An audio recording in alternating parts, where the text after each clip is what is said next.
Ano na, dispose naman. Hello guys, ito Kaya nga yung magsala ka. paggawaan na I-dispose na sa kwan. vermicast. Ito. Ayan, ito yung mga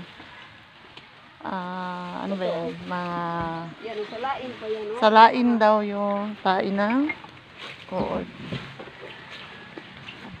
Kasi ano na talaga, dapat na talaga si i-harvest. Ano na, tuyo na. Harvestin na natin. I-harvest na talaga yan. Ganyan pala te, pag dumami na. Oo, puros na lang kuan. Ito hindi na nila makain kasi Ganda man talaga yan. masyadong yung tae ito. Masyado ng matigas. Hindi na nila kayang anuhin. Hindi yan kagaya Kaya sa... galing. Hindi kagaya sa ano natin. Hindi ito, ang tae hindi galing. Hindi yan ginagaling ang tae. Kuan, kana lang mga substrate ito. Mga ganyan, yon. Yung napulot ko ng mga prutas.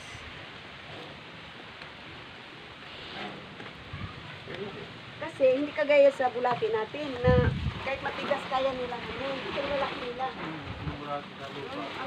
Sa atin kasi ang Africa na ito, maliit sila. Ito guys, yung na-harvest na.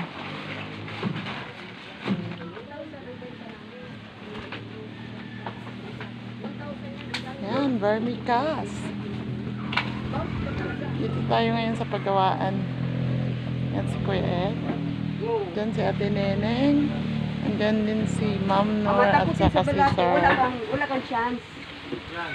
Matakutin. Pero ang